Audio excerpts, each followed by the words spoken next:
kitu kipo moyoni kwa muda mrefu sasa.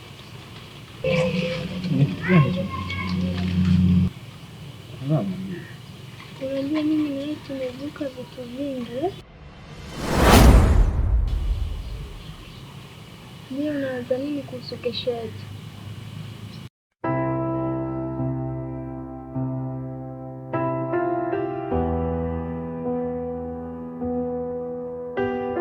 Nikwambie kitu. Hivi utanioa?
Unaosha vyombo.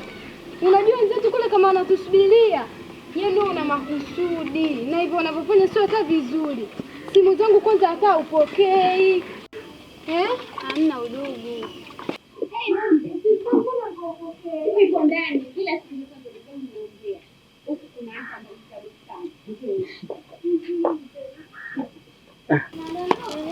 udugu nimekuita hapa ili nikuulize uombea. Nimesikia shoga yangu na date na Blai. Blai, mimi sitoki naye bwana. Mimi Blai tu shemeji yangu. Shemeji yako? Ndio. Backbench mnafanya nini sasa? Backbench kule tu waga tunakaa tunadiscuss. Hapana. Hajaniambia mtu yoyote. Sielewa Ila mwenyewe nilivokaa kule darasani enza chini nazipata.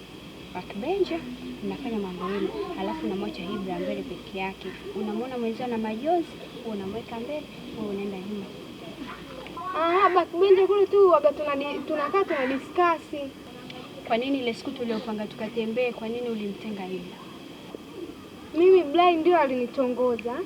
Baada ya kunitongoza kwa sababu yani alikuwa analazimisha, unajua unaelewa jinsi gani nampenda Ibra.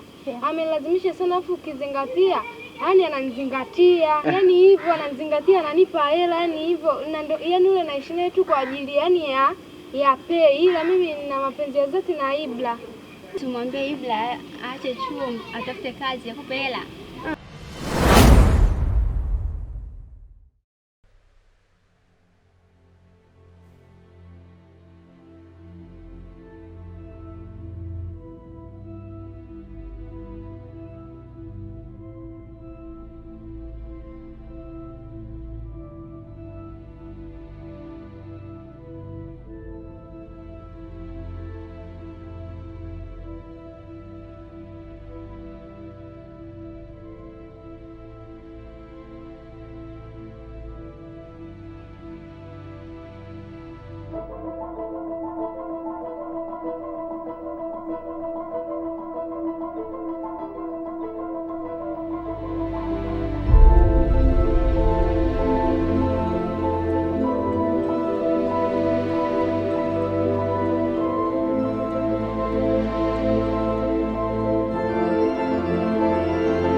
Ndio mstarubu.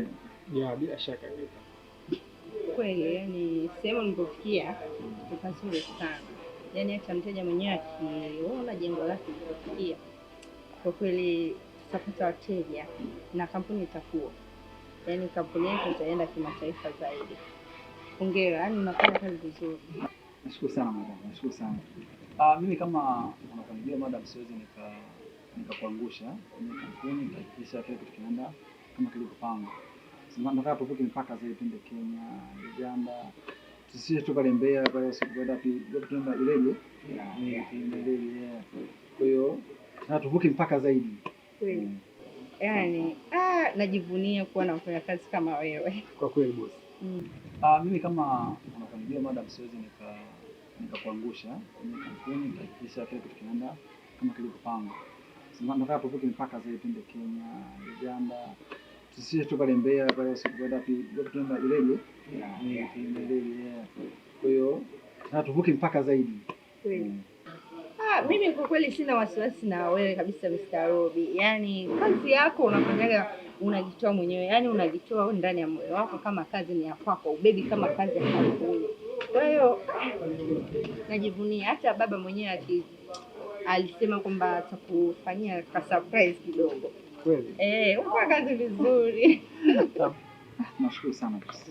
Huyu ni kakaangu mdogo wangu, alikuwa masomoni na sasa hivi karudi, na sio mbaya nikisema nimlete hapa kuona na safari kidogo. Kutana na Mr. Robi. Mboka madam, ulisema unataka kuondoka kusafiri. Sasa unaje kabla hujasafiri kutoka mtoko mmoja kidogo wewe kumkaribisha bosi mpya? Unaje kwa hiyo? Tukane tuje kidogo enjoy wine nini? Ndio madam, kitambo sana tujakaa pamoja na wewe. Tunakuaga madam wetu, tumkaribisha. Sio Mr. Lawley.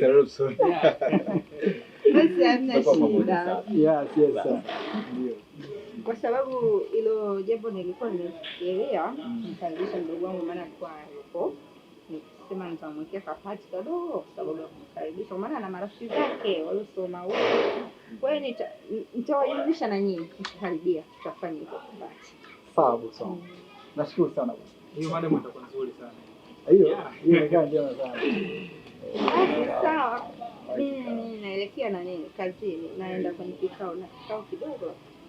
Kwa hiyo kila kitu ambacho kitahitajika mtawasiliana mdogo wangu, sababu kila kitu nimemwachia yeye. Sawa. Naombeni tu ushirikiano mumpe mzuri. Yaani hilo halina shida boss. Basi hayo mkumbuke kinani Fat tawapigia simu. Haya madam. Nasubiria kwenye group tupostie. Haya madam. Okay bwana. Sawa. Mr. Lawley. Pamoja sana kaka. Tuko pamoja sana. Sawa. Nimefurahi kuona. Bwana. Unatari wewe. Huyu hakika. Nakubali. Jamaa.